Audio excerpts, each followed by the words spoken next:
Our word for today is obey, taken from the Gospel of Matthew, chapter 8.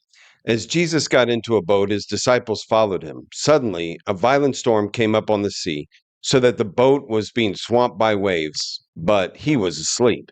They came and woke him, saying, "Lord, save us, we're perishing." He said to them, "Why are you terrified, O you of little faith?" Then he got up, rebuked the winds and the sea, and there was great calm. The men were amazed and said, "What sort of man is this, whom even the winds and the sea obey?" Brothers and sisters, this is Jesus. He has the authority to do that, of course, having created both the winds and the seas. He is the creator of all things. All things were created through him and for him and by him. This is our Savior, Jesus Christ.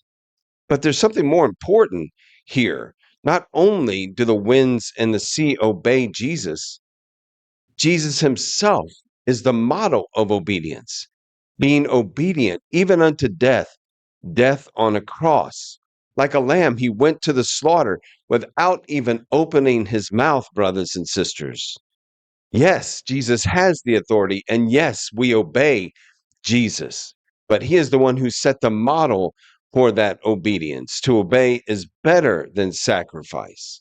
Yes, but we can put our absolute trust in him. Now it's interesting because we see this event where Jesus is asleep on the boat and there's a great storm, and those in the boat with him are afraid. Now it says that he got into the boat first and they followed him. Don't you know he knew there was a storm out there?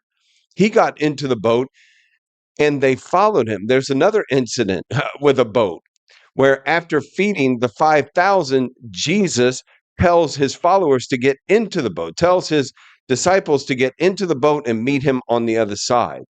And in the midst of the storm, they see him, another fierce storm. They see him walking on the water. Brothers and sisters, he knew there was a storm out there. He's the one who told them to get into the boat. He sent them into the storm on two occasions that we see. He is the one who sent them into the storm. Jesus' goal is not to help us to avoid storms. No, brothers and sisters.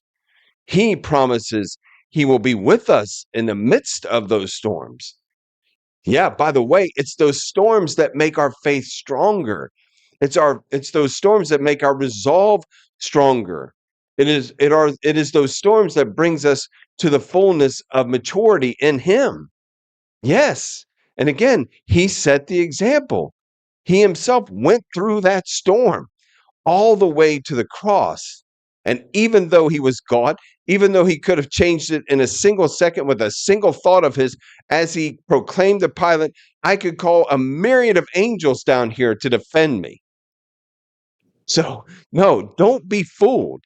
Obedience is the gift that is given to us all. Obedience is the requirement that is upon us all.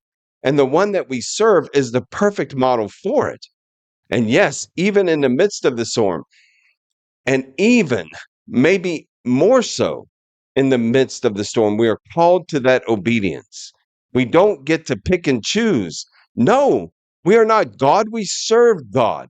We must be obedient and we must not let our pride and other things get in the way of that obedience, our own proclivities.